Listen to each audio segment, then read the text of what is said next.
শুধু টাকা রোজগারের ফিকির। দেশে থাইকা পারো, নইলে বিদেশ গিয়া পারো, কোনো না কোনোভাবে পয়সা রোজগার করো। টাকা রোজগার করলে মা বাপ খুশি, টাকা রোজগার না করলে না অখুশি, খালাস। এরপরে ইমান আছে কিনা, ইসলাম আছে কিনা, নামাজ আছে কিনা, কোরআন আছে কিনা, আল্লাহ চিনে কিনা, হালাল হারাম কিনা, জায়েজ না জায়েজ না, এত কিছু আমার দরকার। ফুতেরে জিগায়ও না যে ফুত কামাই যে করতেছ কি হালাল কামাই করো না হারাম, না এত কিছুর দরকার কি। টাকা দিতেছে, খাইতেছে, ঘুমাইতেছে, বিল্ডিং করতে আসে, জমি কিনতে আসে, আপেল মালটা খাইতেছে। এক ছেলে আমারে নিজে বলছে, আমি সবার ব্যাপারে বলি না, এক ছেলে আমারে নিজে বলছে, হুজুর আমি একটা দেশের নাম বলছে, যেই দেশে আমার কর্মটা ছিল, চলে আসছে ওই দেশ থেকে। আমার বলছে, হুজুর আমার কর্মটা হলো এই, মদের বার, মদের হোটেলে নারী পুরুষ উলঙ্গ জিনাবে বিচার করে, আমার দায়িত্ব শুধু পাশে দাঁড়িয়ে মদের বোতল নিয়ে দাঁড়ায় থাকা, যতবার তারা চায় অতবার তাদেরকে মদ গ্লাসে ঢেলে দেওয়া, তাদের হাতে তুলে দেওয়া। এর বিনিময়ে আমার মাসে বেতন 2 লাখ টাকা। মুসলমান, মুসলমান,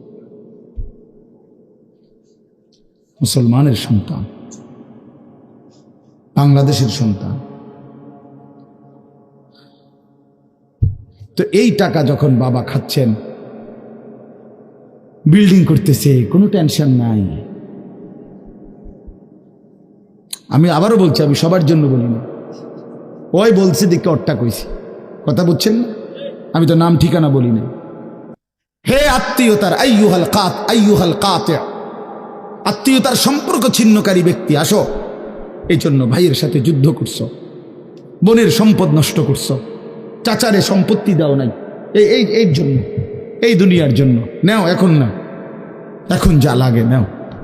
এইভাবে প্রত্যেক নাফরমান পাপীকে, হে হারামখোর সুদ করে দিগা, এখানে টাকা যা লাগে নে, নে বাটপার, এখান থেকে টাকা নে, কি পরিমাণ টাকা দরকার ছিল তোর, নে। এইভাবে রাসূলুল্লাহ সাল্লাল্লাহু আলাইহি সাল্লাম বলেন, দুনিয়ার এই সম্পদগুলো কথা বলবে আর ডাকবে, ডাকলে মানুষ, আচ্ছা এটা তখন কেরম লিখবো, কথা বোঝেন নাই, এডিজন কথা বলবে, ডাকাডাকি করবে, মানুষ কি বলবে? লোকেরা তো সবাই দাঁড়াইছে, মানুষও তো দাঁড়াইছে, তারারই তো ডাকতেছে, তো তারা কি বলবে? ওয়াকালাল ইনসানু মা লাহা, আল্লাহ নিজেই বলতেছে, লোকেরা তখন মানুষগুলো বলবে মা লাহা, এটা কি হলো, আরে এইটা কি কারবার, এগুলো কথা বলে কেমনে, এগুলো কি কয়, এরা আমারে চিনলো কেমনে, আমি যে সিটার,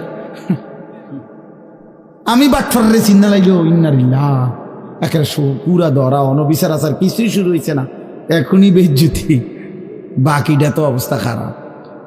মানে অর্থাৎ মানুষগুলো অবাক হয়ে বলবে মা লাহা, কি হলো জমিনে, কি হলো এগুলোর, এরা এমন করছে কেন, এরা কথা বলছে কেন?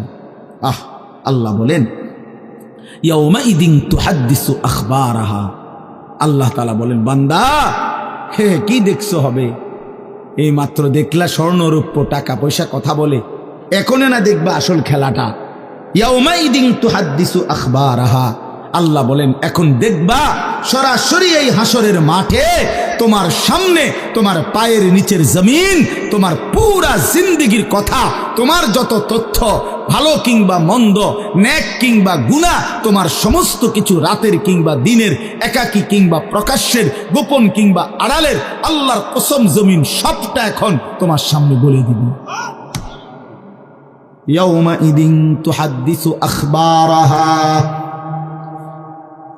রব্বুল আলামিন বলেন জমিন সবটা কথা বলে দিবে, ভালোটাও মন্দটাও, আলোটাও অন্ধকারটাও, একাকীও অন্ধকারেও, প্রকাশ্যেও, সবার মাঝেও সব বলে দিবে। রাতের চুরি বলে দিবে, রাতের তাহাজ্জুদটাও বলে দিবে, মদের আড্ডার কথাও বলে দিবে, জুয়ার আড্ডার কথাও বলে দিবে। সারা রাত যুবক উলঙ্গ ছবি দেখেছ, আল্লাহর কসম সেটাও বলবে, যে যুবক মালিকের সেজদা দিয়েছে সেটাও বলবে,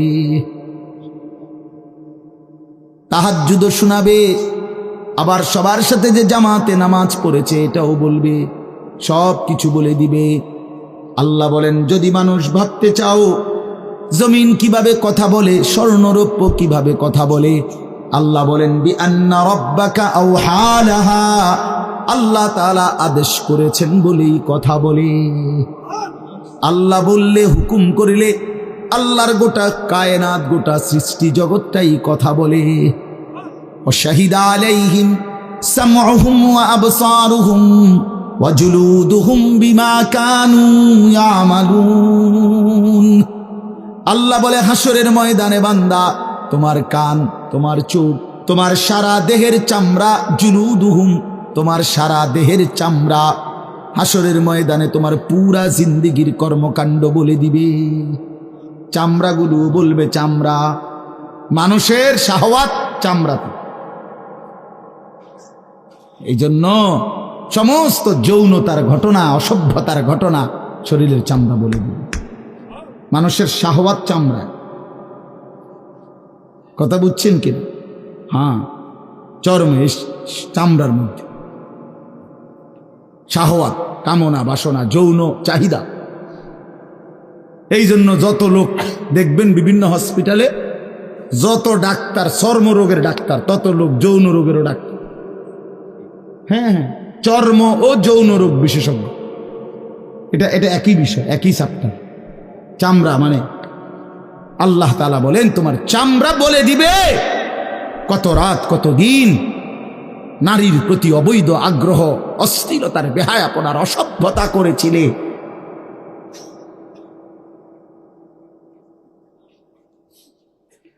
হায় হায়। এজন্য নওজোয়ান ছেলে, তোমরা সবাই ভাই কষ্ট করে বসো। যে যে পাশে দাঁড়িয়ে আছো, আল্লাহর ওয়াস্তে বসো। কষ্ট হলেও বসো ভাই, বসে শুনলে বরকত হবে। মোবাইলটা হাতের যাদের, এটা বন্ধ করে দাও। হাতে ধরা যেই মোবাইলগুলো, এগুলো বন্ধ করে দাও ভাই, এগুলো নামায়ে ফেলো। আমাদের চেহারার দিকে তাকাইয়া আল্লাহর কথা মনোযোগ দিয়ে শুনলে লাভ হবে। আসলে বাস্তবতা হলো, প্রতিটা আয়োজন কষ্টের আয়োজন। এক একটা মাহফিলের মধ্যে অনেক মেহনত করতে হয়। 2 টাকা, 10 টাকা, 20 টাকা, 50 টাকা একত্র করেই এরপর একটা মাহফিল।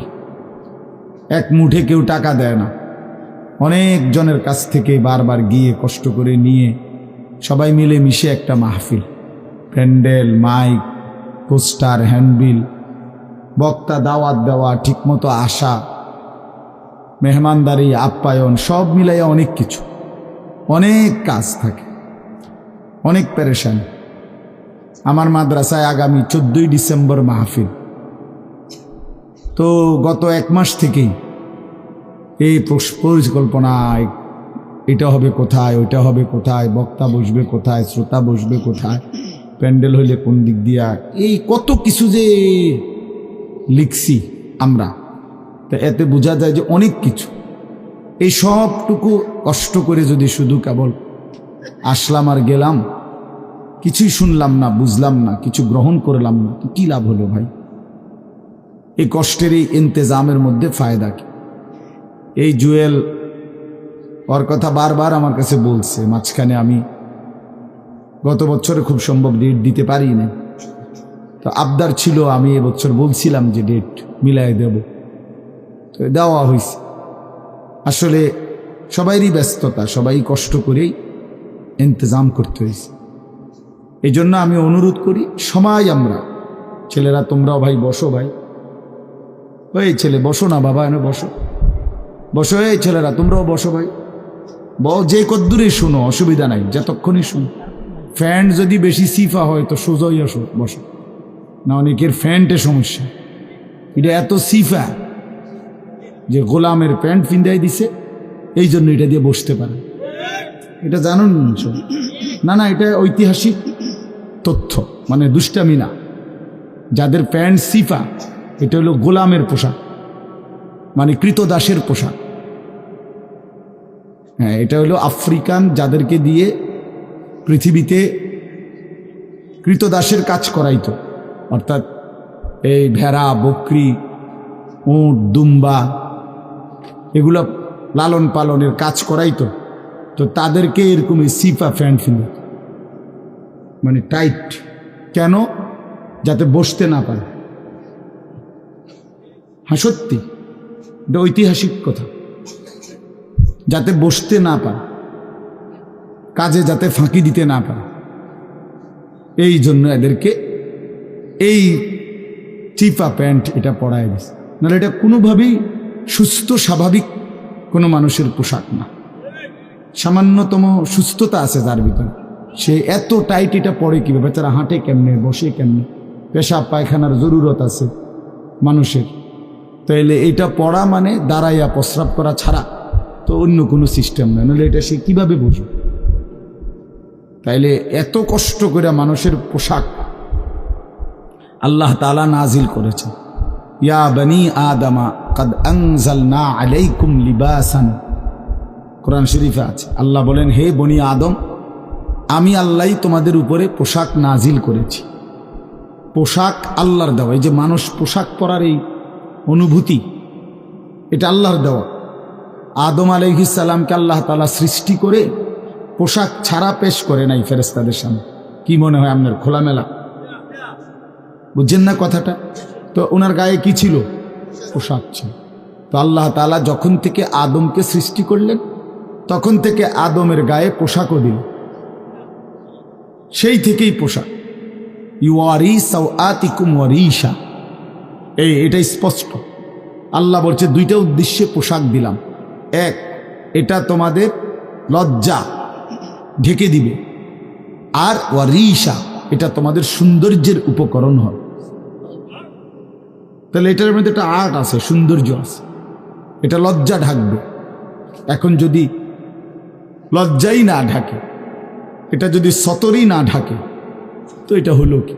আল্লামা তকি উসমানী দামাত বারাকাতুহুমুল আলিয়া হজরত বলছেন যে কোনো মানুষের, পুরুষের সতর কোমর থেকে নিয়ে, নাভি থেকে নিয়ে হাঁটু, তো এটুকু জায়গা এভাবে ঢাকতে হবে।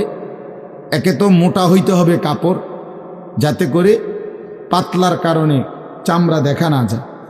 আরেকটা হলো এতটুকু ঢিলে ঢালা হইতে হবে, যাতে করে এতটা টাইট হইয়া না লাগে, যেন অঙ্গ প্রত্যঙ্গ, রান, পিছনের অংশ কার কেমন এটা বোঝা না যায়, স্বাভাবিক যেন ঢিলে ঢালা হয়। নাই তো এটা কি হয় না, পোশাক হয়। একবারে শরীর সাইজ কাইটা বানানো, এটা কোনোভাবেই সৌন্দর্য না। এই জন্য এটা একটা গুরুত্বপূর্ণ বিষয়। এটা বলে অনেক সময় অনেকেরই দেখি, এই বেচারা আমাদের সাথেও কোনো সময় দেখা করতে আসলে মাদ্রাসায়, মনে করেন মাহফিলের দাওয়াত দিতে আসছে অথবা এমনি দেখা করতে, তো আমাদের তো নিচে বসতে হয়, চেয়ার টেবিল নাই। তো এই নিচে বসতে কইলে আর বই তারান, এটারে টানতে টানতে ফ্যান্ট যান শেষ। বেচারা নিজেও কষ্টে প্যারেশানিতে পড়ে, আমরাও প্যারেশানিতে পড়ি। এই জন্য স্বাভাবিক ঢিলে ঢালা পোশাক পরা উচিত, একটু যেন করে চলতে ফিরতে আরাম হয়। ভাই তোমরা বসতে না, তোরা তো চলে যাও বেটা, অপদার্থ কোথাকার, যাও এখান থেকে বেটা। হ্যাঁ যাও, তোমার মতো দু চারজন শ্রোতা না হলে কি ফালতু কোথাকার। এতবার বললাম এটা বসতে ক্ষতি কি? আল্লাহর কথা বসে শুনতে হয়। এটা এতবার একটা কথা বলতেছি, এটা যদি গুরুত্ব না হয় তো এটা কি হলো আমার বলেন? আল্লাহর কথা বসে শুনতে হয়, এটা তো একটা সার্কাস না। কি বলেন, এটা কি একটা সার্কাস? তাইলে কোরআন শরীফে আছে এটা। মুসা আলাইহিস সালামকে আল্লাহ তাআলা তুর পাহাড়ে জুতা খুলতে বললেন কেন? জুতা খুলে বসবার জন্য। আল্লাহর কথা বসে শুনতে হয়, জুতা খুলে শুনতে হয়, তাইলে নিজের মধ্যে পরিবর্তন আসে। আদব ছাড়া এলেম হয় না। কোরআন সুন্নাহর যে জ্ঞান, এই জ্ঞানের জন্য আদব জরুরি, অন্য পড়ার জন্য এটা এতটা জরুরি। বাংলা, অঙ্ক, ইংরেজি, পদার্থ, জীববিজ্ঞান পড়ার জন্য পেশাব করে ফানি লন লাগে না, বুঝেন না? দাঁড়াইয়া বসুক, বসে পড়ুক, বসে পেশাব করুক, এতে কোনো অসুবিধা নেই। কিন্তু আল্লাহর কোরআন পড়বার জন্য, রাসূলুল্লাহ সাল্লাল্লাহু আলাইহি সাল্লামের সুন্নাহ পড়বার জন্য প্রস্রাব করে ঢিলা নিতে হয়, টয়লেট পেপার ব্যবহার করতে হয়, পানি ব্যবহার করতে হয়, পবিত্র হইতে হয়। হ্যাঁ আসো আব্দুর রহমান, তুমি এনে আও। না না না, এখানে আসো। তো এই জন্য এটা জরুরি বিষয়। আমাদের কোরআন এবং সুন্নার এলেমের জন্য আপনার আদব জরুরি, আখলাক জরুরি, তহারত জরুরি। এই যে এখন এখানে একটা, এটা আপনাদের এটা শুধু একটা মহরানা, বরং এখানেও তো কোরআন সুন্নার এলম বলার জন্যই ওলামায়ে কেরাম আপনাদেরকে বসাইছে, ঠিক না? তো তাইলে আদব জরুরি। মৌলানা ইয়াহিয়া বয়ান করতেছিলেন, হ্যাঁ আল্লাহ তাআলা, আমি যেটুকু আইসা মাত্র শুনলাম, আল্লাহ তাআলা হাসরের ময়দানে এক কদম পাও বাড়াইতে দিবেন, জিন্দিগির প্রতি ইঞ্চির হিসাব হবে। আন উমরিহি ফিমা আফনাহু, পুরা হায়াত বান্দা কোথায় ব্যয় করেছো বলো আমাকে, আমার দেওয়া হায়াত। ওয়া আন শাবাবিহি ফিমা আবলাহু, শুধু যৌবনটা কোথায় ব্যয় করেছো সেটা আমাকে আলাদা বলো। ওয়া আন মালিহি মিন আইনা ইকতাসাবাহু ওয়া ফিমা আনফাকাহু, প্রতিটি টাকার ব্যাপারে হিসাব দাও দুইটা। এক, টাকাটা কামাই করছো কেমনে, ব্যয় করেছো কোথায়। ওয়া মাদা আমিলা ফিমা আলিমা, যা যা শিখেছিলা, জেনেছিলে, শুনেছিলে, তা কি পরিমাণ আমল করেছ সেটা বল, সেটা বল। এই জন্য এই বিষয়গুলো জরুরি। বাপ রাসূলুল্লাহ সাল্লাল্লাহু আলাইহি সাল্লাম বলেন, এগুলো উত্তর না দিয়ে কোনো মানব সন্তান হাসরের ময়দানে এক কদম সামনে যাইতে পারবে না, এক কদম সামনে যাইতে। কোরআনুল কারীমের মধ্যে আছে, আল্লাহ তাআলা বলেন, ফাওয়ারাব্বিকা লানাসআলান্নাহুম আজমাইন আম্মা কানু ইয়ামালুন। আল্লাহ তাআলা বলেন, আমার কসম, মানে আল্লাহর কসম, আল্লাহ নিজের কসম করে বললেন, আমি অবশ্যই তোমাদেরকে জিজ্ঞেস করব, অবশ্যই অবশ্যই সকলকে, আজমাইন, সকলকেই আমি আল্লাহ জিজ্ঞেস করব, আম্মা কানু ইয়ামালুন, দুনিয়ার হায়াতে যা তোমরা করেছিলে। এই জন্য আল্লাহ তাআলার আড়াল হওয়ার কোনো সুযোগ নেই, হিসাবের বাইরে আমরা কেউ না। আল্লাহ তাআলা বলেন, সুম্মা লাতুসআলুন্না ইয়াওমা ইদিন আনিন নাঈম। আল্লাহ তাআলা বলেন, ওই বাবা, আরে কি প্লাস্টিকে না, কথা বলো কেন? আল্লাহ তাআলা বলেন, আমার দেয়া প্রতিটি নিয়ামত সম্পর্কে অবশ্যই আমি তোমাদেরকে জিজ্ঞেস করব, প্রতিটা নিয়ামত। হাদিসের মধ্যে আছে, আল্লাহ তাআলা জিজ্ঞেস করবেন, নবী সাল্লাল্লাহু আলাইহি সাল্লাম বলেছেন, আল্লাহ জিজ্ঞেস করবেন, আলাম নসিহ জিসমাক, বান্দা আমি মোট এতদিন তোমার শরীর সুস্থ রাখি নাই, সেইটুকু শুকর কি আদায় করেছো বলো। অনুরভিকা মিনাল মা, আমি কি তোমাকে প্রতিবার তৃষ্ণার্ত অবস্থায় পানি পান করিয়ে তোমার তৃষ্ণা নিবারণ করি নাই? যতবার পানি পান করছো, তো এরপরে আমার কি শুকর আদায় করছো বলো বান্দা। আহা বদনসিব মুসলমান তো আলহামদুলিল্লাহ বলতেও জানেন, পানি পান করে সেরা যে একবার আলহামদুলিল্লাহ বলবে, এটুকু তো জানেন, এটুকু তো জানেন। তাইলে এই জন্য বললাম, আমরা কিন্তু প্রত্যেকেই আমাদের হায়াত, ইয়াহিয়ার ওই কথার থেকে আমি বললাম, আমাদেরকে উত্তর দিতে হবে। ওয়াকিফুহুম ইন্নাহুম মাসউলুন। আল্লাহ তাআলা বলেন, হাসরের ময়দানে ফেরেশতাদেরকে বলবেন, আমার বান্দাদেরকে দাঁড় করাও, তাদেরকে এখন জিজ্ঞেস করা হবে একজন একজন করে। ওয়াকুল্লুহুম আতিহি ইয়াউমাল কিয়ামাতি ফারদান। আল্লাহ বলেন, সকলকে আমি আল্লাহর সামনে আসতে হবে একজন একজন। ফারদান অর্থ ওয়াহিদান, একজন একজন আমার সামনে এসে দাঁড়াও, আমার সামনে তুমি একাকী উত্তর দিবে, কোনো দুভাষী থাকবে না, একাকী উত্তর দিবে। এই জন্য বাপ আমার, এটা জরুরি বিষয়, আমাদের জন্য জরুরি বিষয়, আমরা যেন আমাদের জিন্দিগির কদর করি। ছেলেরা তোমাদেরকেও বলি, ভাই হায়াত এই শুধু শুধু কাটাইয়ার মধ্যে কোনো ফায়দা নেই। বুট খাইতে খাইতে নষ্ট করে দিলা জীবন, সামান্য মোবাইলের জন্য জীবন। একটা মোবাইলের আর কতই দাম, 12, 14, 18 হাজার টাকা। তো এই সামান্য টাকার একটা মোবাইল, এর জন্য এত সুন্দর হায়াত শেষ করে দাও, এটা ঠিক না। বন্ধুদের আড্ডায় 5 ঘন্টা 6 ঘন্টা জীবন শেষ করে দিলেন। আল্লাহ আমাদেরকে বুঝ দান করেন। এজন্য চলেন প্রতিটা মাহফিলের বয়ান মনোযোগ দিয়ে শুনবেন, জুমার নামাজের বয়ান মনোযোগ দিয়ে শুনবেন। যখনই ওলামায়ে কেরাম কথা বলে মনোযোগ দিয়ে শুনলে ধীরে ধীরে পরিবর্তন হয়। মানুষ একদিনে বদলায় না, এটা আমরাও জানি। একদিনে কোনো জুনায়েদ বাগদাদি হয়ে যাবেন, একদিনে কোনো আব্দুল কাদের জিলানী হয়ে যাবেন। ওনারা নিজেরাও একদিনে হয় নাই, তা আপনি হইবেন কেন? বুঝেন নাই? জুনায়েদ বাগদাদি এত বড় আল্লাহর ওলি হয়েছে একদিনে, তো বাইজিদ বুস্তামি এত বড় আল্লাহর ওলি হয়েছে একদিনে, তো আপনি হবেন কেন? কাজে এইটা কোনো কথা না, কিন্তু শুনতে থাকলে, গুরুত্ব দিলে, আন্তরিকতা দিয়ে শুনলে একদিন আল্লাহ তাআলা বদলে দেয়, পরিবর্তন নসিব হয়। এই পৃথিবীতে অগণিত মানুষ যারা জালেম ছিল, নাফরমান ছিল, পাপী ছিল, হাজারো অন্যায়ের মধ্যে ডুবা ছিল, এমন মানুষও আল্লাহর দয়ায় কোনো একদিন রাত গভীরে, কোনো একদিন দিনের আলোতে, কোনো সামান্য কথায়, কোনো সামান্য ঘটনায় জিন্দেগি বদলায় ফেলছে।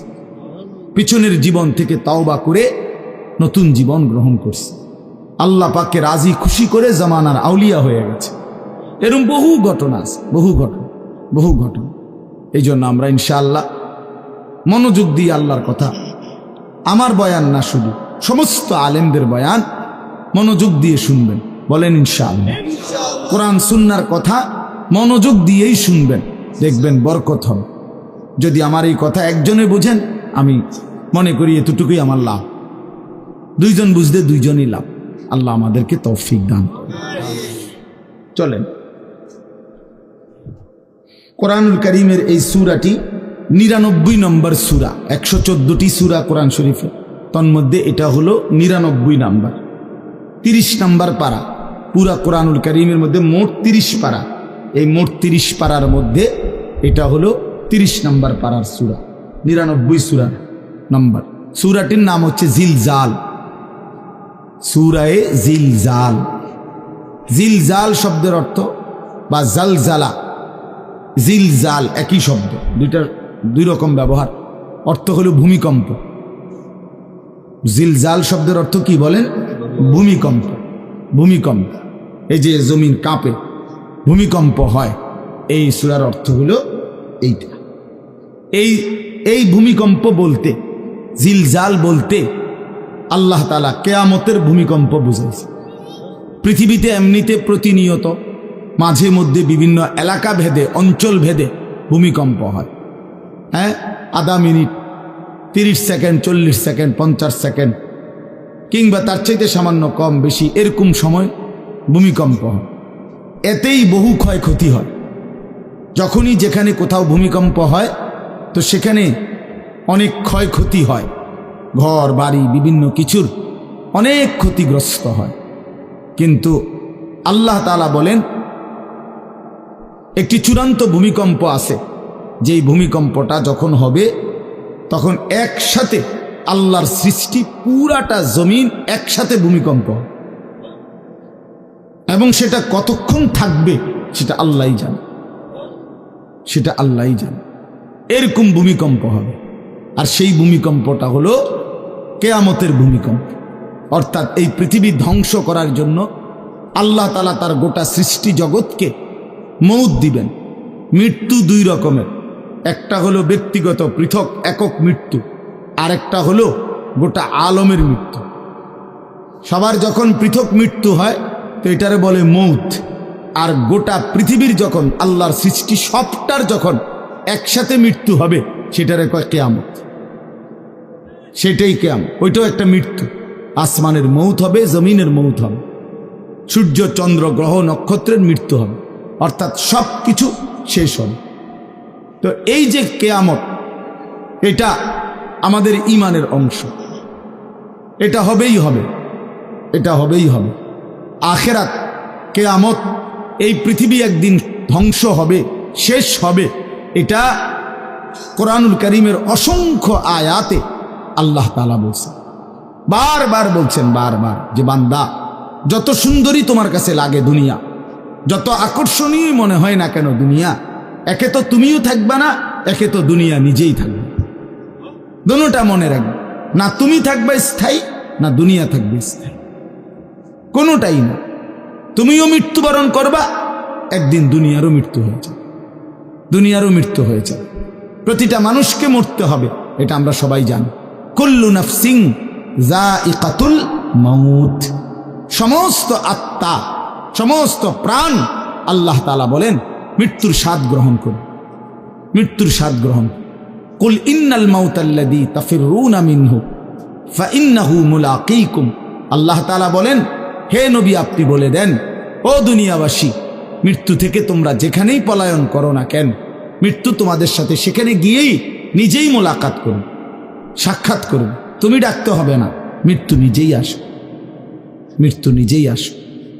আইনামা তাকুনু ইউদরিকুমুল মাউতু ওয়ালাউ কুনতুম ফি বুরুজিন মুশাইয়াদা, আল্লাহ বলে তুমি যদি এমন একটা বিল্ডিং বানাও, ঘর বানাও, যে ঘরটা অনেক উঁচা, যে ঘরটার উপর দিয়া কেউ ভিতরে ঢুকতে পারবে না, যে ঘরটার মধ্যে একটা ছিদ্র নাই, একদম আটকানো, তো এরকম একটা ছিদ্রবিহীন সুউচ্চ ঘরও যদি তুমি বানিয়ে তার ভেতরেও তুমি আশ্রয় নাও, তো ইউদরিকুমুল মাউতু, মৃত্যু তোমার সেখানেই পৌঁছবে, তোমার সেখানেই পৌঁছবে। প্রিয় ভাই আমার, বন্ধু আমার, নওজোয়ান সাথীরা আমার, মৃত্যু এক অনিবার্য বাস্তবতা, চিরন্তন বাস্তবতা, এটা গ্রহণ করতেই হবে। হাসলেও মরতে হবে, কাঁদলেও মরতে হবে, সুখেও মরতে হবে, দুঃখেও মরতে হবে। রাজপ্রাসাদ আর অট্টালিকার মানুষটাও মরে যাবে, জীর্ণ কুটিরে যে লোক থাকে, হ্যাঁ, সেই লোকটাকেও মরতে হবে। জীবনে কোনোদিন দুঃখ দেখে নাই যে, সেও মরে যাবে। জীবনে কোনোদিন সুখ দেখে নাই যে, সেও মরে যাবে, সব মরে যাবে। এটাই সত্য, এটাই বাস্তবতা। অতএব মৃত্যু এক অনিবার্য বাস্তবতা, এটা গ্রহণ করতেই হবে। এটা যদি আমরা মনে রাখি, আমাদের জীবন অনেক সুন্দর হইত, অনেক সুন্দর হইত। রাসূলুল্লাহ সাল্লাল্লাহু আলাইহি ওয়াসাল্লাম বলছেন, আকসিরু যিকরা হাদিমিল লাযযাত ইয়ানি আল মাউত।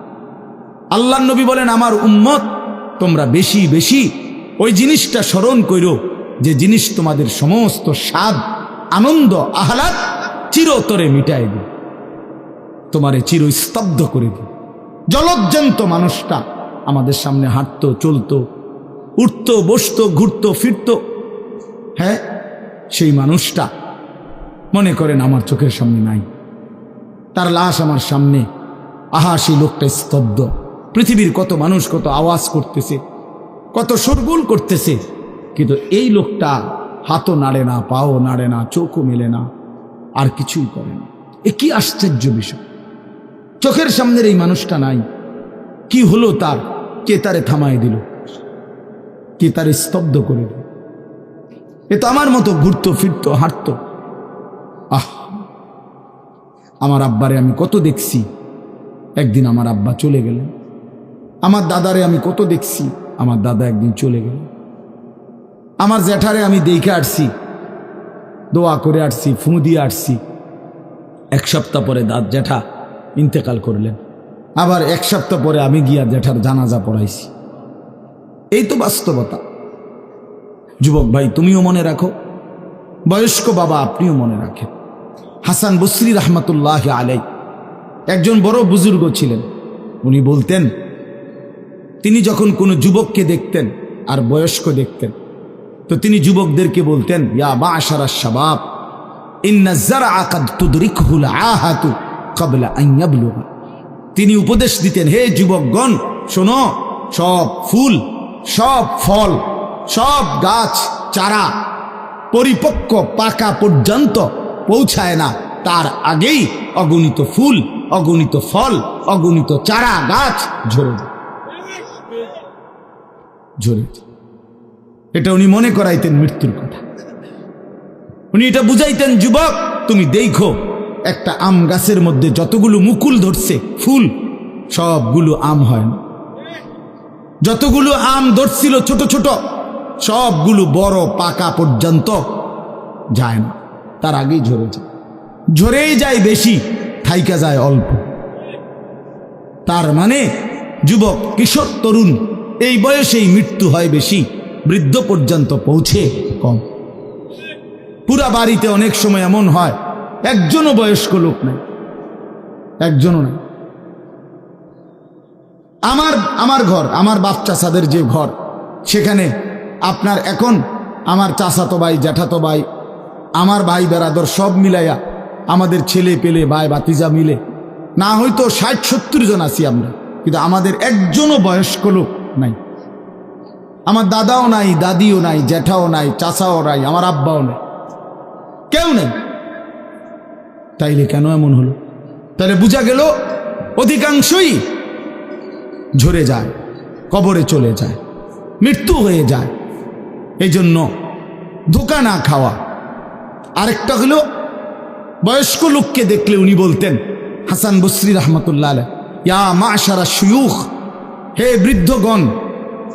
উনি তাদেরকে জিজ্ঞাসা করতেন যে মা ইউনতাজারু বিসসারআ ইযা বালাগা, যখন কোনো ফসল পাইকা যায় তখন আর বাকি থাকে কি? কি বাকি থাকে? কাটা। কথা বলে না, কি বাকি থাকে? ক্বালু আল হাসাদ, বা কাটাটা বাকি থাকে, পাইকা তো গেছে। তার মানে আপনারা পাইকা তো গেছেন, বয়স তো হয়েই গেছে, আর শুধু মৃত্যুটা বাকি, আর শুধু মৃত্যুটা বাকি। তাইলে যুবককে বলতেন, তুমি ভেবো না তুমি বৃদ্ধ হবা, কারণ অসংখ্য ফুল তো আগেই ঝরে যায়, অসংখ্য ফল তো আগেই ঝরে যায়, অসংখ্য গাছ তো আগেই ঝরে যায়।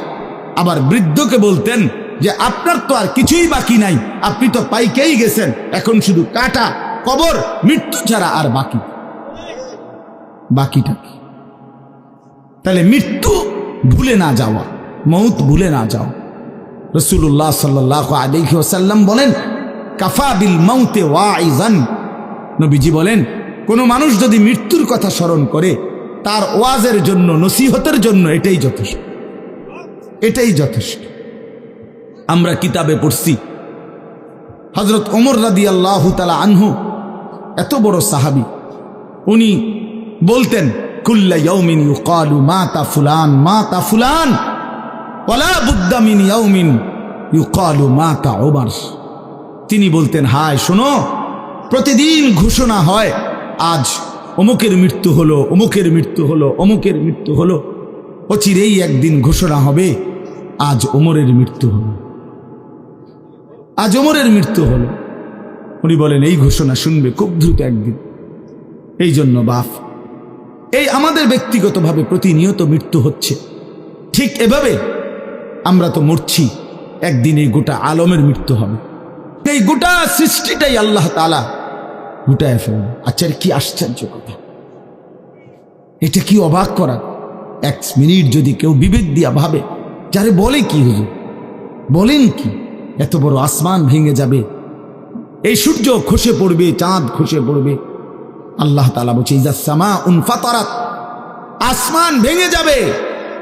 ওয়া ইদাল কাওয়াকিবুন তাসারাত, তারকারাজি খসে খসে পড়বে। ইযা শামসু কুব্বিরাত ওয়া ইদাল কাওয়াকিবুন তাসারাত। আল্লাহ তাআলা বলছেন, সূর্যটা গুটায় ফেলা হবে, পাহাড়গুলো বালির মতো, তুলার মতো উঠতে থাকবে। ইদা রাজ্জাতিল আরদু রাজ্জা, এই জমিনের মাটিগুলো রেজা রেজা, পাউডার পাউডার হয়ে যাবে। ইদাল বিহারু ফুজ্জিরাত, সমুদ্র, খাল, বিল, নদীর পানিগুলো সব টকবগে উতরাইয়া গরম হইয়া বাষ্পের মতো উড়ে যাবে। না কোথাও পানি থাকবে, না কোথাও গাছ থাকবে, না আসমান থাকবে, না জমিন থাকবে, কিছুই না। আচ্ছা, এটা কেমন কথা, এটা কেমন আশ্চর্য বিষয়। এই গোটা আলমের মৃত্যু হবে। আল্লাহ তাআলা কোরআনুল কারীমে বিশ্বাস করেন, অসংখ্যবার এই কথা এটা বলছে, এটা হবেই হবে। ইদা ওয়াকাতিল ওয়াকিআ, আল্লাহ বলেন এই ঘটনাটা ঘটবে। লাইসা লিওয়াকাতিহা কাযিবা, এই ঘটনা মিথ্যা মনে করার মতো কেহ নাই। যেদিন ঘটে যাবে তখন আর কারো কোনো মিথ্যাবাদী আর থাকবে না, অর্থাৎ কেউ আর অস্বীকার করার সুযোগ হবে না। চোখের সামনে দিন, চোখের সামনে দিন। কোরআন শরীফে একটা সূরা আছে, সূরা হজ। ওই যে আমরা হজ করি না, এই হজ সূরাটার নাম। এই সূরার শুরুতে আল্লাহ তাআলা এই পৃথিবী ধ্বংসের, কিয়ামতের একটা সাংঘাতিক বর্ণনা দিয়েছেন। ওইখানে আছে, আল্লাহ বলেন, ইয়া আইয়ুহান নাসুত্তাকু রাব্বাকুম, হে মানুষ তোমরা আল্লাহকে ভয় করো। আর শুনো, ইন্না জালজালাতাস সাআতি শাইউন আযীম, নিশ্চয়ই কিয়ামতের ভূমিকম্প, জালজালা, এই যে বললাম জিলজাল এবং জালজালা অর্থ ভূমিকম্প। আল্লাহ বলেন কিয়ামতের ভূমিকম্প, ইসরাফিল যখন ফু দিবে, আমার এই পৃথিবী যখন ভাঙতে শুরু করবে, এই সৃষ্টি জগৎ পুরাটা যখন আমি আল্লাহ গুটায় ফেলবো, ওয়াসসামাওয়াতু মাতবিয়াতুম বিয়ামিনি, আল্লাহ বলেন 7 আসমান আমি আল্লাহ তাআলার হাতের মধ্যে গুটায় ফেলবো, গুটায় ফেলবো। তুমি জানো না আমার ক্ষমতা। কুল্লু মান আলাইহা ফান ওয়া ইয়াবকা ওয়াজহু রাব্বিক, সব শেষ করে দেব আমি, শুধু আমি আল্লাহই থাকব, শুধু আমি আল্লাহই থাকব। তো আল্লাহ তাআলা বলেন এই ইসরাফিল ফু দিলেই, শুরু করলেই জমিনে ভূমিকম্প শুরু হবে।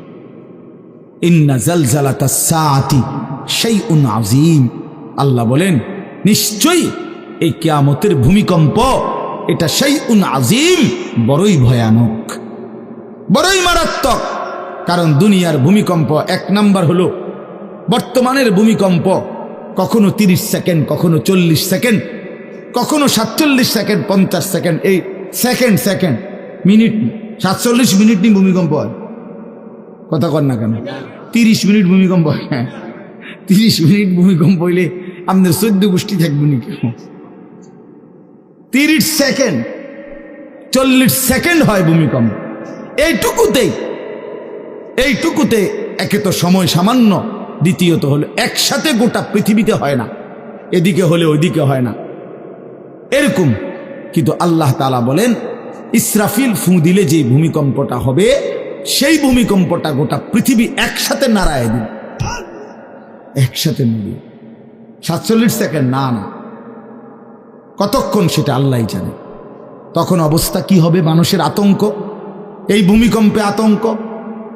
হ্যাঁ, আমি একবার চাঁদপুর মাহফিলে ছিলাম, রাত্রে ঘুমাইছি মসজিদের রুমে, ইমাম সাহেবের রুমে, এই সময় ভূমিকম্প আইছে, দরজা খুলে দিছি দৌড়, মসজিদের মাঠে আইছি দাঁড়াইয়া, চাই যে পুরা গ্রামের মানুষ সব আইসা বলছে হই হুল্লোড় চিৎকার, হায় হায়। অথচ সবাই চিৎকার দিতে দিতে ভূমিকম্প শেষ। ভূমিকম্প হয়েছেই তো অল্প একটু, কিন্তু এটুকুর আতঙ্কেই যা হুজুর পাবলিক বরাবর। কিসের হুজুর আর কিসের পাবলিক, বক্তা শ্রোতা সমান। এই এখন মনে করেন ভূমিকম্প হইলে আমরা সব দিন দৌড়, আমিও আমি এখানে বুজুর্গি দেখাই বইতাম। হ্যাঁ, আমি একটা বড় হুজুর বেটা প্রধান বক্তা, আমি লড়লে কি মানুষে কি করব? আপনি কি করবেন? আমার সময় কো, আমার জান নিয়ে টানাটানি। আল্লাহু আকবার। তো এই সামান্য ভূমিকম্প, কিন্তু আল্লাহ তাআলা বলেন ইসরাফিল সিংহা ফু দিলে যে ভূমিকম্প হবে বান্দা, সেটা বড়ই ভয়ানক, সেটা সারা পৃথিবী নড়বে একসাথে। তখন কি হবে? মানুষের আতঙ্ক।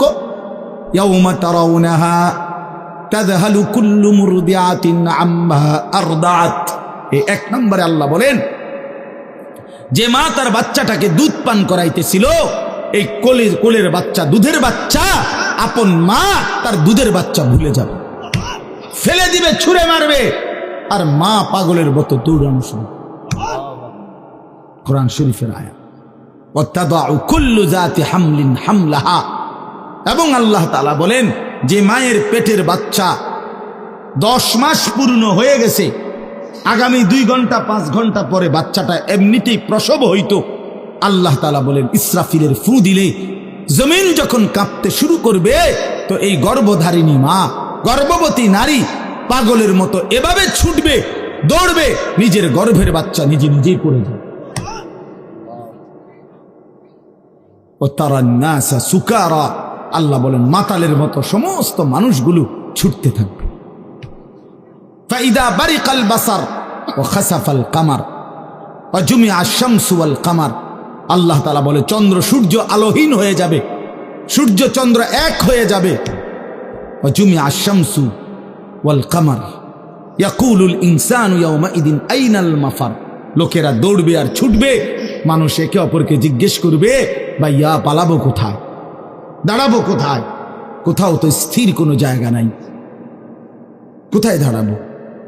আল্লাহ তাআলা বলেন কাল্লা লা ওয়াজার, না বান্দা সেদিন আর কোথাও জায়গা মিলবে না। ইলা রব্বিকা ইয়াউমা ইদিনিল মুস্তাকার, আজকে শুধুই কেবল তোমার আল্লাহর কাছেই আশ্রয় ঠিকানা। এভাবে বহু আয়াত কোরআনুল কারীমের মধ্যে আল্লাহ তাআলা বর্ণনা করছেন।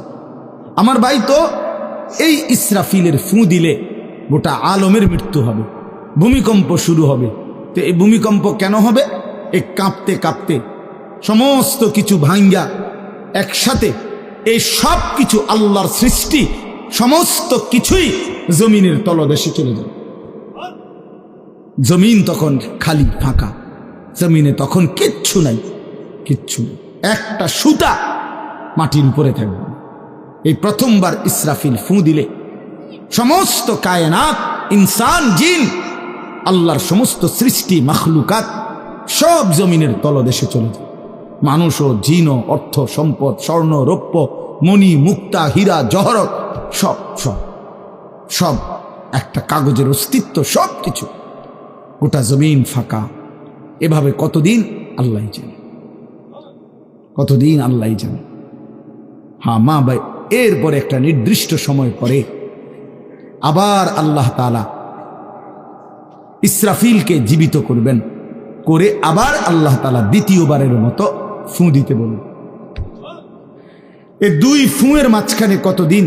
নবী সাল্লাল্লাহু আলাইহি সাল্লামের এক হাদিসের মধ্যে বলছে 40। সাহাবীরা ব্যাখ্যা করছেন, মুহাদ্দিসিন, সেই 40টা হতে পারে 40,000 বছর। 40,000। এই জন্য বাপ একটা কথা হলো, সর্বশেষ যেই লোকটা কবরে যাবে, শেষ যেই ব্যক্তি মরবে পৃথিবীতে, হতে পারে তাকেও শুধু কবরেই থাকতে হবে 40,000 বছর। 40,000 বছর, এরপরে তো আখিরাত। এই 40,000 বছর যদি কবরে আযাব হয়, 40,000 বছর যদি কবরে আযাব হয় ভাই, তখন কি হবে? এবার ভেবে দেখেন, এখন যারা কবরে যাচ্ছে, হ্যাঁ, নূহ আলাইহিস সালামের জামানায় যারা মারা গেছে, ইব্রাহিম আলাইহিস সালামের জামানায় যারা মারা গেছে, নবীজি সাল্লাল্লাহু আলাইহি সাল্লাম তো 1,500 বছর আগে ইন্তেকাল করছেন, 1450 বছর আগে। তো ওই সময়ে যারা মারা গেছে তারা কবরে পড়ে আছে আজকে 1,500 বছর, 1,500 বছর, 1500 বছর। তাহলে নূহ আলাইহিস সালামের জাতি কত বছর থেকে পড়ে আছে? কোথায় নূহ নবী, কোথায় আমাদের নবী? কত ব্যবধান!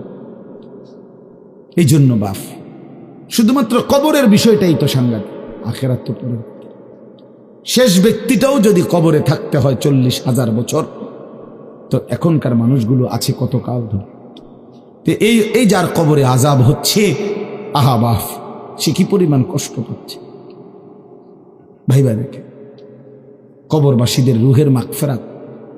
আরে ভাইয়া, একবার চোখ বন্ধ করে 1 সেকেন্ড ভাবেন, আজ আমরা যাদের রুহের মাগফিরাত কামনা করলাম, এই 20 বছরের ব্যবধানে, 30 বছরের ব্যবধানে, 10 বছরের ব্যবধানে, 50 বছরের ব্যবধানে আবার এর পরের লোকেরা আমাদের রুহের মাগফিরাত কামনা করে। এটা কি পরিমাণ বাস্তবতা, কি পরিমাণ বাস্তবতা! এটাকে অস্বীকার করার, না বুঝার কিছুই নাই, মৃত্যুকে না বুঝার কিছুই নেই। কারণ এত বেশি জলজ্জান্ত আল্লাহ তাআলা এটা আমাদের সামনে দেখাইছেন, এত মানুষের মৃত্যু আল্লাহ আমাদের সামনে দেখাইছেন, এটাকে অস্বীকার করার, না বুঝার কিছুই নেই। তো চলেন, এরপরে আল্লাহ তাআলা ইসরাফিলকে আবার জীবিত করবেন। জীবিত করে আল্লাহ তাআলা ইসরাফিল আলাইহিস সালামকে বলবেন, ইসরাফিল, আবার তুমি সিংহায় ফু দাও। এইবার যখন সিংহায় ফু দিবে, তখন ইসরাফিল আলাইহিস সালামের এই দ্বিতীয় ফুতে আবার ভূমিকম্প শুরু। আবার কি শুরু হবে? ও মাঝখানে ভাই, ওই ছেলে অপদার্থ, কথা বলো না, হাসাহাসি করো না, কারো কথা বাকি থাকলে, দুষ্টামি বাকি থাকলে উঠে চলে যাও, বাহিরে আলাদা জায়গা আছে। গাফেল সন্তান কোনো কিছুতেই যাকে কোনো আসর করে না। আহা, আপনারা জানেন না, আপনাদের এক এক ছেলের অবস্থা হলো কলিজাটা পাথর হয়ে গেছে, কোনো কিছুই তার কলিজা নাড়ায় না। এত শক্ত জানোয়ার যে খোদার 365 দিনে কোনোদিন ফজরের নামাজ পড়ে না, একদিনও না। মানুষের বাচ্চা এত বড় জানোয়ার হয় কেন? আরে তুই কোন মানুষের বাচ্চা? তুই কোন মার দুধ খাইলি? না ফরমান, কেমনে মানুষ হইল? এটা কি ধরনের মানুষ? একদিনও নামাজ পড়ে? ছি ছি ছি ছি ছি, মুসলমানের বাচ্চা এত বড় জানোয়ার হয় কেন? কোনদিন নামাজ পড়ে না, 6 মাসে 9 মাসে কোনদিন বলতে পারবে না নাফরমান কোনদিন 5 ওয়াক্ত নামাজ পড়ছে কিনা। হায় হায়, এত বড় অসভ্য। মায়ের সন্তান হয় কেমন? বাবার সন্তান হয় কেমন? চিন্তা কর। কোনো কিছুই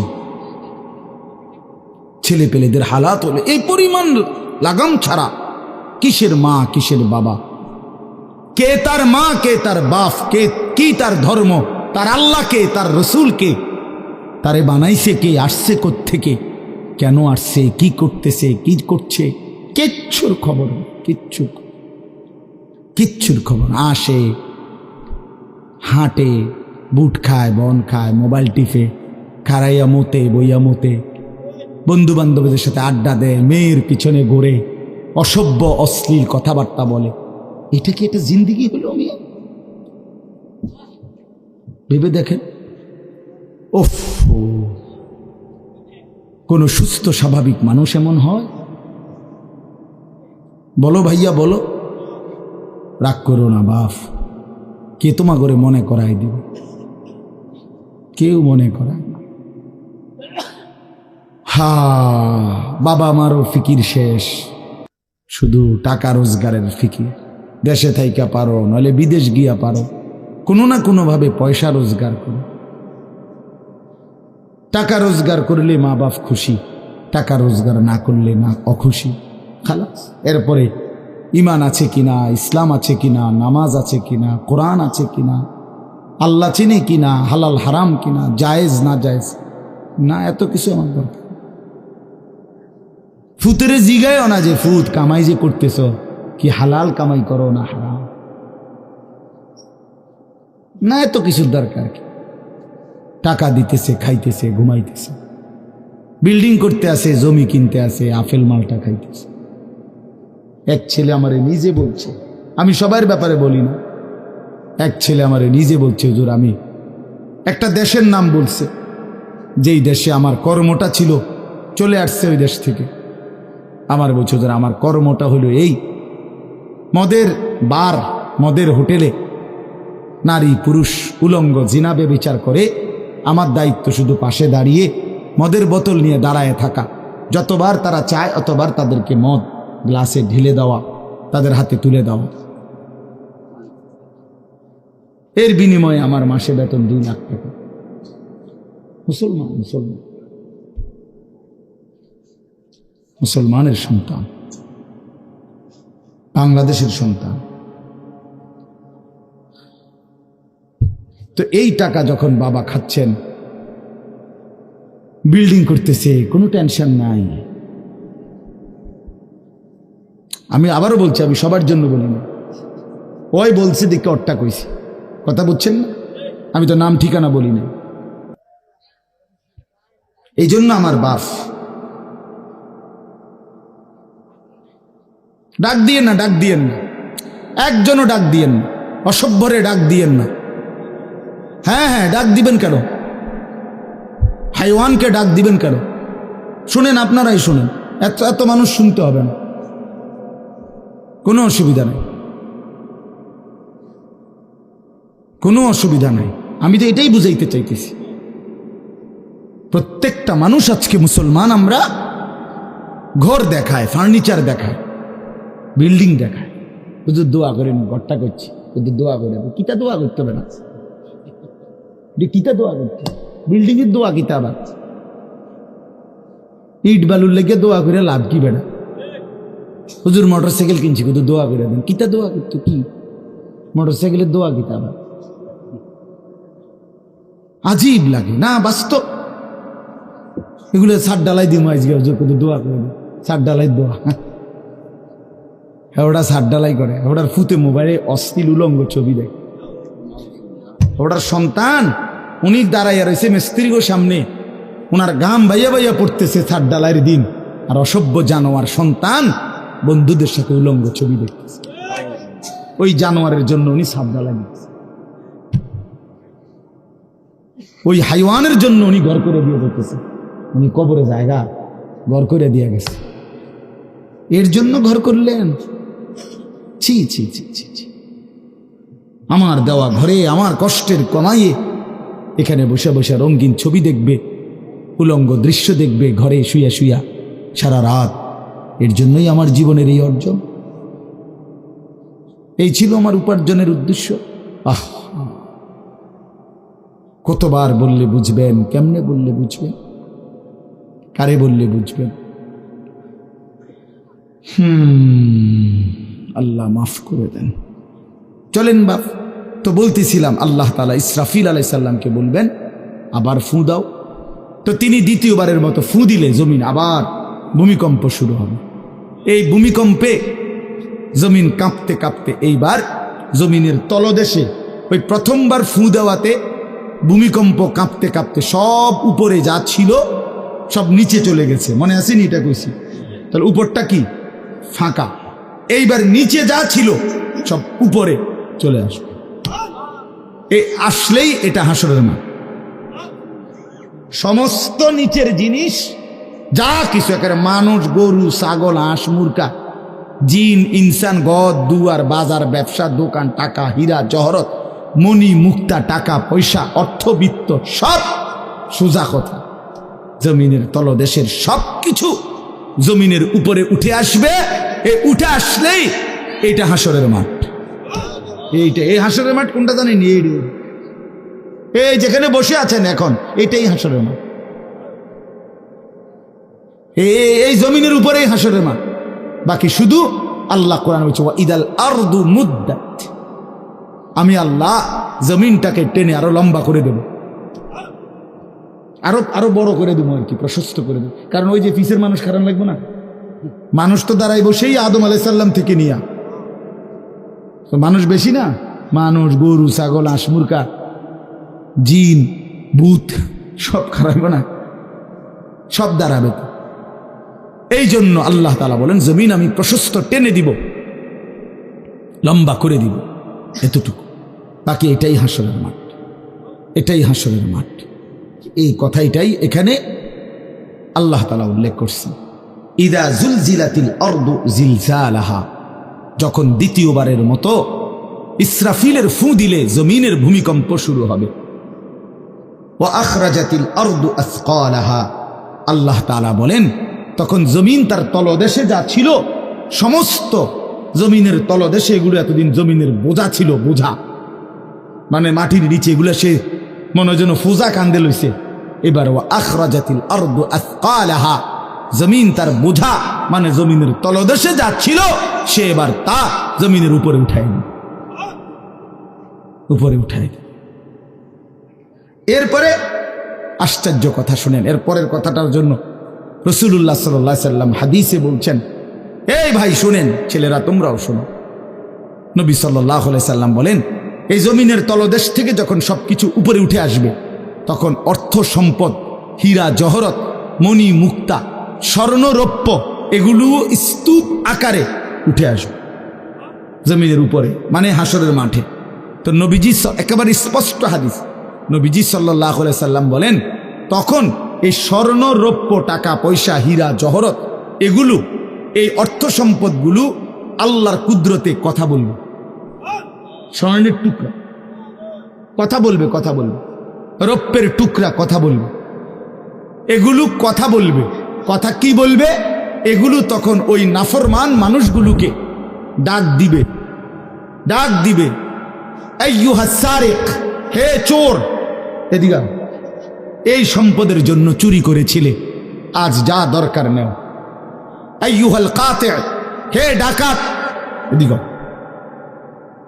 এদিকে আসো, এই সম্পদের জন্য ডাকাতি করছিল, আজ নেও।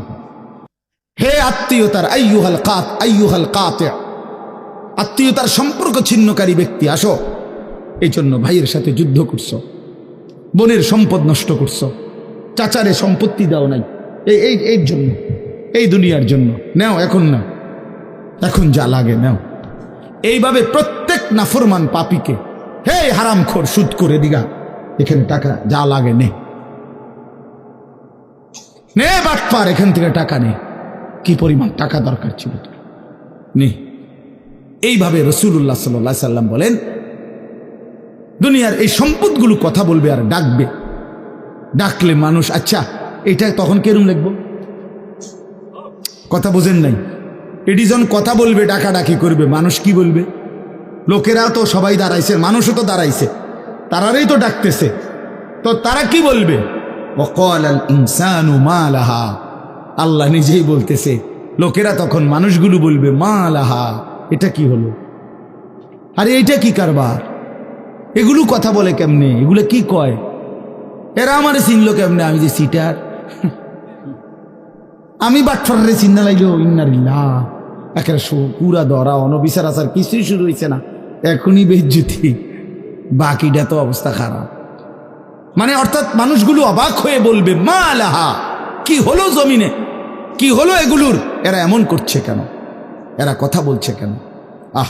আল্লাহ বলেন, ইয়াউমাইদিন তুহাদ্দিসু আখবারাহা, আল্লাহ তাআলা বলেন, বান্দা হে কি দেখছো হবে, এই মাত্র দেখলা স্বর্ণ রূপ্য টাকা পয়সা কথা বলে, এখনে না দেখবা আসল খেলাটা। ইয়াউমাইদিন তুহাদ্দিসু আখবারাহা, আল্লাহ বলেন এখন দেখবা সরাসরি এই হাসরের মাঠে তোমার সামনে, তোমার পায়ের নিচের জমিন, তোমার পুরা জিন্দেগির কথা, তোমার যত তথ্য, ভালো কিংবা মন্দ, নেক কিংবা গুনাহ, তোমার সমস্ত কিছু, রাতের কিংবা দিনের, একাকী কিংবা প্রকাশ্যের, গোপন কিংবা আড়ালের, আল্লাহর কসম জমিন সবটা এখন তোমার সামনে বলে দিবে। ইয়াউমাইদিন তুহাদ্দিসু আখবারাহা,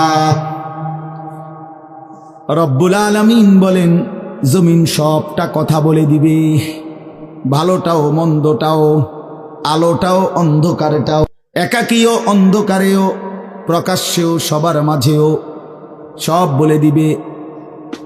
রাতের চুরি বলে দিবে, রাতের তাহাজ্জুদটাও বলে দিবে, মদের আড্ডার কথাও বলে দিবে, জুয়ার আড্ডার কথাও বলে দিবে। সারা রাত যুবক কুলঙ্গ ছবি দেখেছ, আল্লাহর কসম সেটাও বলবে, যে যুবক মালিকের সেজদা দিয়েছে সেটাও বলবে, তাহাজ্জুদও শোনাবে, আবার সবার সাথে যে জামাতে নামাজ পড়েছে এটাও বলবে, সব কিছু বলে দিবে। আল্লাহ বলেন, যদি মানুষ ভাবতে চাও জমিন কিভাবে কথা বলে, স্বর্ণরৌপ্য কিভাবে কথা বলে, আল্লাহ বলেন, বিআন্না রাব্বাকা আওহা লাহা, আল্লাহ তাআলা আদেশ করেছেন বলেই কথা বলে। আল্লাহ বললে, হুকুম করিলে, আল্লাহর গোটা কায়নাত, গোটা সৃষ্টি জগৎটাই কথা বলে। ওয়াশাহিদা আলাইহিম সামউহুম ওয়া আবসারুহুম ওয়া জুলুদুহুম বিমা কানু ইয়ামালুন।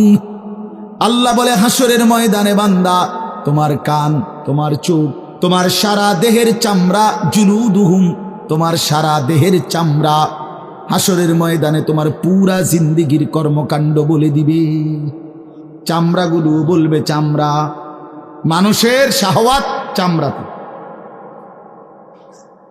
এই জন্য সমস্ত যৌনতার ঘটনা, অসভ্যতার ঘটনা শরীরের চামড়া বলে দিবে। মানুষের শাহওয়াত চামড়া, কথা বুঝছেন কিনা? হ্যাঁ, চর্মে, চামড়ার মধ্যে শাহওয়াত, কামনা, বাসনা, যৌন চাহিদা। এই জন্য যত লোক দেখবেন বিভিন্ন হসপিটালে, যত ডাক্তার চর্মরোগের ডাক্তার, তত লোক যৌন রোগেরও ডাক্তার।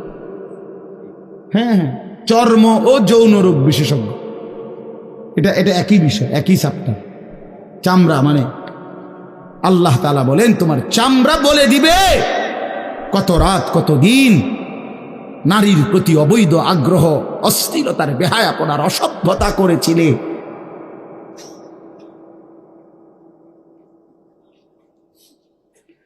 হায় হায়, বিআন্না রাব্বাকা আওহা লাহা, আল্লাহ বলেন, আমি আল্লাহ হুকুম করেছি বলে কথা বল। এই জন্য আল্লাহ হুকুম করিলে চামড়াও কথা বলে, কানেও কথা বলে। এখন কি কানে কথা বলে? কিন্তু সেদিন বলল চোখেও কথা বলল। এখন চোখ কথা বলে না, মানে সব কিছুর জবান খুলবে, সব কিছু। আপনারা বলেন আমরা তো মনে করি জিহ্বায় কথা বলে না, জিহ্বায় কথা বলে না, আল্লাহর হুকুম হইলে কথা বলে। নাহলে যেই লোক বোবা তারও তো জিহ্বা আছে না, তো সে কথা বলে না। যে লোক কানে শুনে না, তো তার কি আপনার এইভাবে কান বলতে কিছু নাই, তো সে শুনে না কেন, কথা বলেন না কেন? আল্লাহর হুকুম। যার চোখ, যে চোখে দেখেন, এই যে জুয়েল ভাই, আমি মূলত তার মহব্বতেই মাহফিলটা দিছি। তো এই যে দেখে না, তো তার এভাবে তো চোখ আছে, সে দেখে না কেন? আল্লাহ তাআলার হুকুম নাই বলে দেখে, ঠিক কিনা বলেন না কেন? মজার বিষয় হলো রাসূলুল্লাহ সাল্লাল্লাহু আলাইহি সাল্লাম হাদিসে স্পষ্ট বলেছেন, বিশ্বাস করেন, একেবারে বিশুদ্ধ হাদিস। আল্লাহ তাআলা তার দুইটা চোখ নিয়ে গেছে। নবীজি বলছেন সে যদি সবর করে আল্লাহর হুকুমের উপরে চলতে পারে, রাসূলুল্লাহ সাল্লাল্লাহু আলাইহি সাল্লাম বলেন আল্লাহ তাআলা তাকে এই দুইটা চোখ নিয়ে যাওয়ার কারণে, অন্ধ বানানোর কারণে সে যে সবর করলো, আল্লাহ রসুল বলছেন আল্লাহ তাআলা নিশ্চিত তাকে জান্নাত দান করবে। এই জন্য তুমি ভাই সবর করো। মালিকের এই দুনিয়া দেখতে পারলা না, তো অপেক্ষা করো, একদিন জান্নাত দেখবা, জান্নাতের হুর দেখবা, তো আরো মজা হবে যে আমি প্রথমেই জান্নাতই দেখলাম, জান্নাতই দেখলাম। যা মালিক, দুনিয়া দেখলাম না তোমার, তুমি আমারে জান্নাত দেখাই। আল্লাহ তৌফিক দান করুন।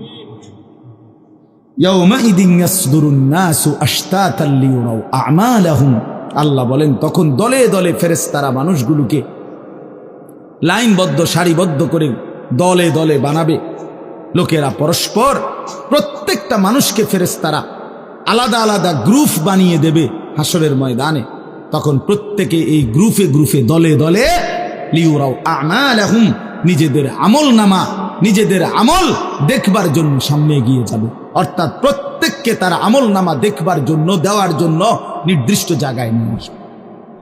নেওয়ার পরে সেখানে প্রত্যেকের ফাইল, প্রত্যেকের খাতা, আমল নামা তার হাতে তুলে দেওয়া হবে। দিলেই সে দেখবে। আল্লাহ বলতেছেন ফামান ইয়ামাল মিসকালা যাররাতিন খায়রান ইয়ারা, এক বিন্দু, এক অণু পরিমাণ, পরমাণু পরিমাণ, সামান্য থেকে সামান্য পরিমাণও নেকি, কল্যাণ, তাও তুমি দেখতে পাবা। ওমান ইয়ামাল মিসকালা যাররাতিন শাররান ইয়ারা, বিন্দু থেকে বিন্দু মন্দ যা করেছিলে তাও তুমি দেখতে পাবে। এক জাররা, মূলত জাররা বলে তাফসীরের মধ্যে লিখছে লা ওয়াজনা লাহু লা জিনাতা লাহা, যেটার কোনো ওজন হয় না, এত সামান্য, এত সামান্য, ওজন নাই, মানে 100 গ্রামও না, 10 গ্রামও না, 1 গ্রামও না, আধা গ্রামও না, এত সামান্য। এটা কোনো ওজন নাই, ওজন নাই, ওজন আসে না আর কি, ওজনে হয় না, এরে বলে জাররা। তাফসীরের মধ্যে লিখছে কোন ব্যক্তি, হযরত আব্দুল্লাহ ইবনে আব্বাস বলেন, কোন ব্যক্তি যদি মাটিতে এমনি হাত মারে, মানে হাত লাগাইয়া আবার উঠাই লাইছে, তখন এই যে বালুগুলো লাগছে, এই বালুর যেগুলো হাত থেকে ঝরে পড়ে কণা, এগুলো তার চাইতে সামান্য এক জাররা। আমার উস্তাদ বলছিলেন ছাত্র জীবনে আমাদেরকে, যে মানুষ যে কাপড় ধুইয়া চিপে, কাপড় এমনি চিপ্পা রৌদ্রে দেয় না, মানে চিপ্পাই তো ফানি ফেলায়, তো কাপড় চিপ্পা সাইরা মানুষের একটা স্বভাব হইল রৌদ্র দেওয়ার আগে এটার একটা ঝাড়া মারে, লুঙ্গিটারে একটা আগে কি মারে, ঝাড়া দিয়া এরপরে দেয়। এই যে লুঙ্গিটা ঝাড়া দিলে যে ছোট্ট ছোট্ট পানির ফোঁটা ছিটকাইয়া পড়ে, এই ফোঁটা, এগুলো পিচ্ছি পিচ্ছি, এগুলো এক একটা জাররা, অথবা তার চাইতে ছোট। এটার ওজন আসবে না, এটা 1 গ্রামও হবে না, আধা গ্রামও হবে না। এই সামান্য ভালোটাও তুমি দেখবা, মন্দটাও দেখবা। কেমনে আড়াল করবেন ভাই? নিজেকে আড়াল করবেন কেমনে? বাপ যুবক, তুমি কেমনে আড়াল করবা? কোরআন শরীফে আছে, আল্লাহ বলেন ইয়াউমা তুবলাস সারাইর, বান্দা আমি হাসরের ময়দানে তোমার অন্তরের গোপন বিষয়গুলো, যেগুলো কেউ শুনে নাই, তুমিও বলো নাই, শুধু মনে মনে কল্পনা করছিলা ভালো কিংবা অসৎ, সেগুলো হাসরের ময়দানে তোমার সামনে খুলে দেব। হ্যাঁ, আফালা ইয়ালামু ইযা বু'সিরা মা ফিল কুবুর ওয়া হুসিলা মা ফিস সুদূর। আল্লাহ তাআলা বলেন এই বুকের ভিতরে, অন্তরের ভিতরের যেই কথাগুলো সেগুলো খুলে দেব। এই জন্য আজকে আমার কথা এখানে শেষ। আমি এতটুকু কথাই বলতে চাই, এই 99 নম্বর সূরাটা আমাদেরকে এই কথার সবক দিচ্ছে যে আমরা আমাদের জিন্দেগির 1 সেকেন্ড, একটি নিঃশ্বাস আড়াল করবার সুযোগ নেই। হিসাব দিতে হবে, হিসাব দিতে হবে। 1 মিনিট, 1 সেকেন্ড, 1 পলক, 1 লম্হা, 1 মুহূর্ত আমাদের আড়াল করবার সুযোগ নাই ভাই। ভালোটার প্রতিদানও নিতে হবে, মন্দটারও প্রতিদান নিতে হবে। তাইলে কেন জীবন নষ্ট করব, কেন হায়াত নষ্ট করব? আমার অনুরোধ রইল, যতগুলো যুবক ছেলে আছো ভাই, তোমাদের কাছে অনুরোধ, মৌলানা কথা বলবে, এরপরে আরো একটু বয়ান হলে এরপরে দোয়া হবে, কিন্তু আমার মাঝখান দিয়ে এই কথাটাই আমি অনুরোধ করে বললাম, প্রত্যেকেই দয়া করে আল্লাহর ওয়াস্তে নিজের জীবনের কদর করো ভাই। আমার এটাই শেষ কথা। যুবক ছেলেরা, তুমি আমার সাথে এখন যাইবা না, আমিও তোমার সাথে যাব না। এই দুনিয়াও যেমন আমি আলাদা চলে যাচ্ছি, আপনারাও আলাদা চলে যাবেন, কিন্তু বাস্তব কথা হইল আমি আপনি প্রত্যেকে আলাদা আলাদা কবরে, আখেরাতে আল্লাহর সামনে মুখোমুখি হইতে হবে। এই জন্য হাত জোড় করে অনুরোধ করছি ভাই, নিজেরে নষ্ট করো না। একটা ছেলেও যদি বুঝো, আমার অনুরোধ রইল তোমার প্রতি, তুমি নষ্ট হইও না, চরিত্রহীন হইও না, তুমি হায়াতটা শেষ করে দিও, কষ্ট পাইবা। এই নারী ছবি, অশ্লীল দৃশ্য, উলঙ্গপনা, বেহায়াপনা, এই জেনা ব্যভিচারের দৃশ্য, এগুলো দেখো না। চেষ্টা করো 5 ওয়াক্ত নামাজ পড়তে, 5 ওয়াক্ত নামাজ পড়তে হিম্মত করলে পারবা ভাই। পেশাব পায়খানার পরে টয়লেট পেপার ব্যবহার করো, পানি ব্যবহার করো, দেখবা শরীর পবিত্র থাকলে আল্লাহর ইবাদত করতেও মন চাই। মূলত মানুষ অনেকের যাদের নামাজ ছুটে যায়, তাদের একটা বড় কারণ হলো তার শরীর অপবিত্র, শরীর নাপাক, আর নাপাক দেখে নেক কাজের তামান্না, আগ্রহ জাগে না। এই জন্য এই যে পেশাব করে পানি নেয় না, টয়লেট পেপার ব্যবহার করে না, এই অসভ্য এই কারণে নামাজ পড়তে চায়। বাস্তব কথা, এর তখন আর হায়া লজ্জা থাকে না। এই জন্য সবাই মিলে ইনশাআল্লাহ নামাজ পড়ে নিজেদের স্ত্রী, কন্যা, বোনকে পর্দা পশিদায় রাখতে চেষ্টা করেন। যে মেয়েটার পর্দা নাই, যে মহিলার পর্দা নাই, বিশ্বাস করেন যে তার নিজের ইজ্জত, নিজের কদর, নিজের সতীত্ব, নিজের পর্দার কদর বোঝে না, এটা কোনো নারী না, এটা কোনো মহিলা না, এটা প্লাস্টিক জাতীয় কিছু হইতে পারে। এটা এক ধরনের প্লাস্টিক, এটা এক ধরনের অসভ্য। যে নারী বেপর্দা, যেই মেয়ে দুশ্চরিত্র, যেই মেয়ে চরিত্রহীন, যেই মেয়ে বেহায়ার মতো চলে, সে শুধু নিজের ক্ষতি করে না, সে একটি সমাজ নষ্ট করে, একটি মহল্লা শেষ করে। এই আগুন সারা মহল্লায় জ্বালায়া দেয়, তার রূপের যৌবনের আগুন জ্বালায়া অসংখ্য যুবকের জিন্দেগি নষ্ট করে। এই জন্য ওই জানোয়ার মনে রাখতে হবে, ওই অসভ্য নারী যতগুলো ছেলে তাকে দেখে অবৈধ কামনা বাসনা করছিল, এই সমস্ত যুবকের সমপরিমাণ গুনাহ ওই অসভ্য মেয়ে, ওই নর্তকী, ওই ব্যভিচারিণী নারী, তাকে ভোগ করতে হবে। এত সোজা না। এই জন্য বাবাদেরকে বলি, ছেলেদের দিকে কদর করেন, মেয়ের দিকে নজর দেন, স্ত্রীর দিকে নজর দেন। ওই খাট পালং দেখাইয়েন না, বিল্ডিং উল্ডিং দেখাইয়েন না, ইতান দেখাইয়া লাভ নাই। উঠতে লাইলে সবারই ঘুমাইয়া লাগে, পরিশ্রম করিয়া ঘুমাইলে এত কিছু লাগে না। কত মানুষ আছে এরকম যারা ফাওটাও দোয় না, জুতাই নাই, বেটা ফাও দিব কি দিয়া বেটা। হ্যাঁ, সময় কর, এতটা ক্লান্ত থাকে যে শুইলেই কি এসে পড়ে ঘুম আসে। আল্লাহ আমাদের সবাইকে কদর করার তৌফিক দান করেন। আজকের এই মাহফিলকে আল্লাহ তাআলা ভরপুর বরকত দান করেন। আল্লাহ তাআলা আপনাদের সবাইকে কবুল আর মঞ্জুর করেন।